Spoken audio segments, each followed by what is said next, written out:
Alrighty, we are back, and today we are going to be doing a top 10 LRs for the first part of the 10th anniversary. You guys know it has started, and we are a few days into the banners. I've had a little bit of time to use all three of the characters, get my initial impressions on them, and yeah, that's what we're going to be starting with, right? You guys can see we have the first sort of 5 characters here, or 6 characters on the list. One thing I need to sort of establish before we get into this video, and if you skip to the end, I'm sorry, but you're not going to hear this, if characters are in the same color, this concept comes from Minato. Maybe someone else has done it before, but Minato kind of gave me the idea to do so. So put the characters into separate colors, and in those colors, those are interchangeable tiers. If you think that a character should go above this guy, it's fine, right? And another thing, this is sort of akin to like a Legends sort of top 10 where it really is based on the meta.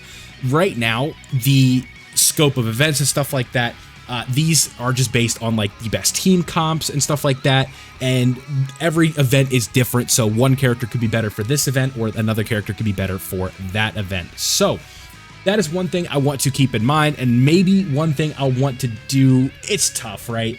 Between Gotenks and Gohan, I don't really know which one I like there, but let's go ahead and get started. So in my 10th spot, I have a shared spot for really any character you could argue is like 10, 11, 12, 13, or whatever. 4 of these characters, and unfortunately one of them is the headliner for the Carnival banner, being Evolution Blue Vegeta. Now, Evolution Blue Vegeta, I feel like he has his problems, and you know, I don't want to sit here and tell you the unit is bad because I would just be lying, but I'm not going to tell you that the unit is up to par with the other 2 characters from the 10th anniversary so far.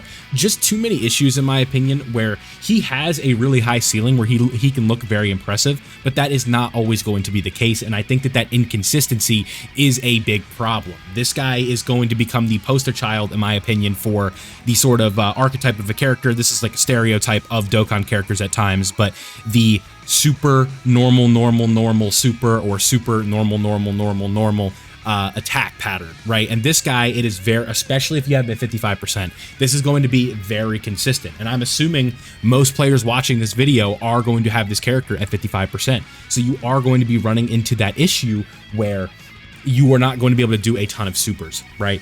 And that is kind of the problem with him, and that's why I have him at 10. But if you want to move him up to 8, you want to move him up to 7, you want to move him up to 9, really, I could just like move him up 1. I think if I wanted to do something like this, I'd put him up into this tier, and that would be fine, right? So that is sort of why I have him up there. But the other 3, we've talked about these characters 100 times.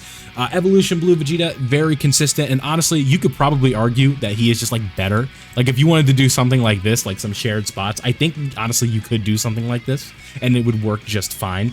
But like most people have Evolution Blue Vegeta with dupes, and I think that's where that bias comes from. So that is sort of the way that I have this set up. But Int Broly, very good utility from that character, able to do reviving in slot 1, works extremely well on the Movie Bosses team, which is still a real team in the game. You don't have to worry about that team being completely power crept out of the stratosphere for now.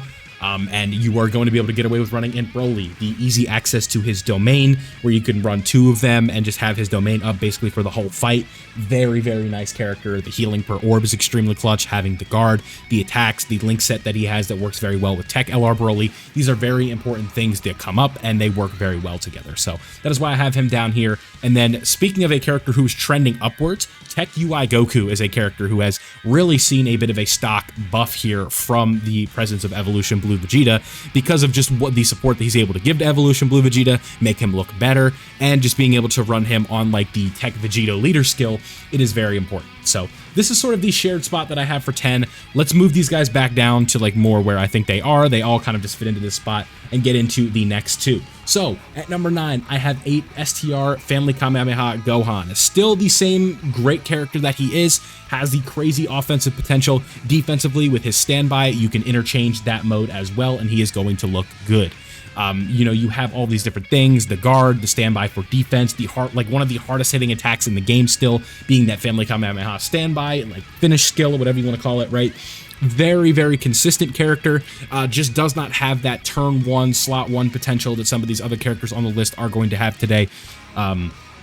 Very good link set with Hybrid Saiyans, works well, has a phenomenal leader skill even in the wake of the 220% meta. A Kamehameha 200% leader skill is still 1,000,000% going to be valuable and work very well, and I think he is just a little bit better than the characters at 10, but again, if you want to argue any of those characters up there, I think you could. So that is my sort of case here for Family Kamehameha Gohan. Let's move up to the next 3 characters here that I want to talk about, or the next 2, I guess we should say, and that is going to be Janemba and Gotenks. Now, Gotenks, very, very nice, works well on the Vegito leader skill, has that high damage reduction, but does need to get that Ki Blast super as well sometimes to really kind of see him at his max potential, but he does work out very well.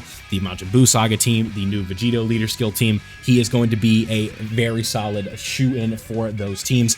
Works extremely, extremely well. I really like what this character brings to the table. Just situationally can be a little bit tricky. His leader skill, very good, 200% for the Majin Buu Saga, things that we definitely like to see. Can't complain for sure, right? Especially when he gets hit with that Ki Blast super and is able to do the crazy damage back, and he's easily able to tank it. So one scenario that I've seen recently with this Gotenks, and I was very impressed with, was the Kaioken Goku Vegeta story Red Zone, where that is a super that is hitting extremely hard in the multiple million range, and then this Gotenks not only tanks it, like just for double digits, where, you know, you're thinking it's like, oh boy, like this super is one of the harder hitting ones where his HP is below 41%, the Goku's of course, and he actually does that Kamehameha, and it hits very hard, but Gotenks just eats it, you know, takes it, and then just, you know, does his own counter, gets that crazy damage reduction. So with this recent influx of older characters being brought into these Red Zone stages, this is extremely helpful for a character like Tech Gotenks because they just have straight up like Kamehameha supers, and he's able to just eat them and then counter. So very good. Let's go ahead and move on to the next character, which is Janemba. I just think his defensive consistency is more there compared to Gotenks, where you build this guy up and then he can easily go into slot 1, and he also has link sets that are going to be working with some of the absolute best extreme class characters in the game. That has always been a strong suit for Janemba characters. Specifically, Big Bad Bosses is sort of the big boy link here that he's going to be sharing with characters like Kid Buu, the new Super Easy A Buuhan, the TUR for Buuhan, Cell Max, any of these major characters that are going to have like Nightmare, they're going to have legendary power. I believe he has Fierce Battle. Let's pull up Janemba's link set really quick just so I don't mess this up. Yeah, so you guys can see Big Bad Bosses, Brutal Beatdown, Shocking Speed, Fear and Faith, Legendary Power, Fierce Battle Rate, Metamorphosis. These are all extremely common villain links, and if we go to other characters here, you can see right off the bat, Buuhan, Bootanks, right? Super Buu, Harudagarn, right? Another Buuhan. Kid Buu would probably be on here as well with the 4 links. That is really good because you might say, oh, he only shares 4 links, but those 4 links are some of the best links in the game. So that is why Janemba, 7, don't take 7 as slander. This is a really good spot, especially in a current situation that we are in right now with the game, where a lot of characters are extremely, extremely powerful, and you have to just keep that in mind. At 7, like, you are really, really good. So let's go ahead and move on to the next tier here, and that is going to be sort of the blue. And this is going to be a lot of the more common characters that you guys see within the game, and we'll kind of like drag this up just a little bit so you guys can see it clear. But we have UI Goku, Broly, and Gogeta. So I think Gogeta, the transform version of Gogeta, is a tier above these other 2 right here. But UI Goku, it sort of just comes down to that turn 1 performance and then the post-revive performance, right? The dodge chance, the ability that the easy access that he has to a revival. This is a very good survivability character. The only real fatal flaw to this character is when a stage disables dodge, but even then you have a counterplay with Tech UI Goku and his domain to kind of protect him from that. Or if your HP is low, you just toss him in slot 1, have him lose you the fight, or not lose you the fight, but get the revive, and then you're good to go. So UI Goku, you guys know how his offense works, especially now with a 200. So now what we're doing is we're running this UI Goku under a 220% lead. And we have, well, hell yeah, like with 220% lead was like Pure Saiyans and Earthbred Fighters, right? So you're getting 2 separate leaders that are 220%, being Vegito and Evolution Blue, Vegito and Evolution Blue Vegeta, right? Giving him 220% buffs. So this character is going to look extremely, extremely impressive, and that is something that you have to keep in mind. So AGL UI Goku, you guys know how he works. He's been in the game for a while. I don't need to talk about too much about his performance. Just know that the presence of Evolution Blue Vegeta does help him, and it also helps out Tech UI Goku. So in turn, I just think he is a tier above these the other characters. If you want to put Janemba or Gotenks above him, I have no problem with that, but this is where I'm going to put him for my list, mainly because of turn 1. Broly, on the other hand, is going to be sort of a similar case, where you have that turn 1 ability and the support that he is providing from the base form, and then you transform him, and then you are going to be able to get that offensive ability, and that is going to be extremely helpful for him as well. You're going to have an action break, you're going to have an AoE, you have guard, you have damage reduction, you have the active skill on the next appearance after he transforms to get the extra key, you have the link set that's going to work extremely well with the other Int Broly or other Super Saiyan characters in general. This guy is going to fit under the Vegito leader skill, so that's just access to another character with high damage reduction that could potentially be a turn 1, slot 1 tank for you. That's going to work very well and let some of the other characters on the team that are potentially slot 2 build up, and that way it is going to be extremely helpful. So I think that Tech Broly, his presence in the game right now is as high as it's ever been, right? Maybe except for like day 1 on release, where you're like, oh my god, what is this character? And guys like Gogeta and Family Kamehameha didn't exist yet. And now it's like Broly's presence right now, like he is a monster, right? Like a monster, no, he is the devil, but Broly, like, he really is pretty impressive, and I'm happy to see that he is sort of aging pretty well. So hopefully that continues to be the trend here during part 2 during the anniversary, but this one is all focused on what we know right now during part 1. We're not thinking about the future for characters and stuff like that, so just keep that in mind. But number 4, you guys know, Tech Gogeta. This is always such a hard character to put on these lists because, you know, people, it's not really a thing anymore because of the 10th anniversary LRs, but, you know, so many people wanted to say that Tech Gogeta was number 1 because of Tech Gogeta, or because of the Gogeta form, but I was always kind of like in the camp of like, yeah, you get him turn 4, but what about turn 1, right? What about turn 1 slot 1 where you're putting Beast Gohan or you're putting Tech Broly, right? That was sort of always my argument, but now we're sort of able to kind of blend these guys into teams a little bit different, and this guy rotating with Vegito, who I'm sure you know where Vegito is going to be on this list, is one of the best rotations in the game. So you just have access to a character that's doing an insane amount of counters, has the taunt, can go into slot 1 or slot 2, it doesn't really matter, and then you have this Gogeta who can easily go into slot 1 and deal with these super attacks that are super hard hitting from the enemies and stuff like that. Having the Rainbow Orb changing, obviously an extremely valuable mechanic. The link set for a Super Saiyan LR going to work very well, extremely well even with a character like Tech Vegito. And that is like one of the major kind of like things about this tier list, right? It's like, how do you work in the scope of Vegito's world here, right? Super Gogeta, he works extremely well, so that is why I have him up at number 4.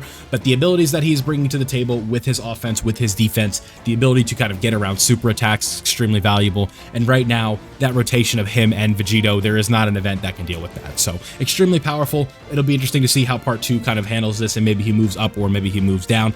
But let's go ahead and move into the big 3, if you will, and we will get talking about it. So number 3, I have Beast Gohan, and you can kind of see number 2 by proxy and number 1. So number 1, number 2, number 3, Beast Gohan, Vegito, and Super Saiyan 4 Goku. This is how I have it right now. I think when it comes down to Beast and Super Saiyan 4 Goku, you can go either way, right? I am a Beast defender. You guys know this. In a perfect world, I could just put Beast at 1 forever and I'm chilling, but that is not the case. I think Super Saiyan 4 Goku, individually, when you get to Super Saiyan 4, the support that he has, the attack, the defense that he has, right? Just the support he is giving is so stupid. And the biggest problem with him, far and away, is going to be his leader skill. Otherwise, this guy slides in very well on the Vegito team. Spoiler, Beast does too, but they are also fulfilling different roles. Beast is sort of your slot 1 tank. He's providing the extra key right away when he takes the hit. He has the damage reduction, he has the guard, the action break if you're running a Piccolo, which you're really not right now, to be honest. A little bit of a problem for Orange Piccolo. It seems like he's kind of faded a little bit, but you know, you're always going to be able to find a way to use him with AoEs and supers, but just right now is not his time. And this is what we have so far. So Super Saiyan 4 Goku, right? I just think that the sheer number difference when you get up to Super Saiyan 4 Goku and the support that you provide is going to be is much better than the support that Beast is going to be able to provide, and the numbers that he's able to sort of get up to in terms of at like his best, right? Beast cannot match the offensive output that Super Saiyan 4 Goku can put out, and that's fine, right? Because you could say the same thing about GT Goku and Beast, or Super Saiyan 3 Goku and Beast, right? Super Saiyan 3 Goku cannot get to the level that Beast is defensively, especially turn 1, slot 1, and stuff like that. So I've always been somebody who values the slot 1s a little bit more, but I do think that Super Saiyan 4 Goku right now is just a bit better, just of all the new things that he does bring to the table with the support with the abilities that he has and the way he's going to make characters look so much better. That support really is crazy. When Beast's support is really good, but it's not to the level of Super Saiyan 4 Goku's right now.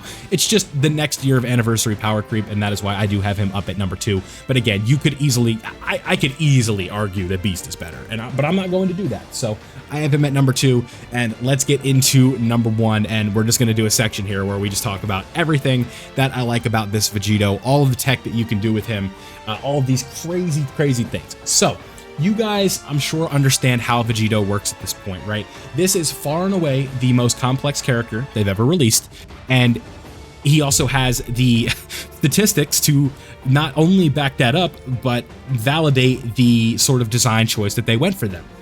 So first things first, right? What is the most like appealing thing of this character outside of animations? It is just the sheer amount of damage that this guy can do, all while being able to be defensive, right? These counters, like, we're seeing damage numbers from these counters that we've never seen before.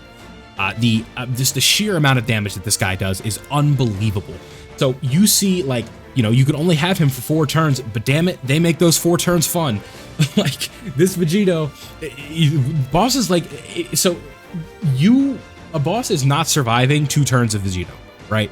Especially if you are running, like, you have 2 of them on the team and they're not on the same rotation. You fuse one, you fuse the other, you use the active skill, and you have the taunt, and you're doing, like, say, like, a boss is doing like 10 attacks per turn, and one of them is a super that's not going to do any damage anyway, and all of these counters are coming in that's increasing his attack, and they are becoming more and more damaging as each one comes through.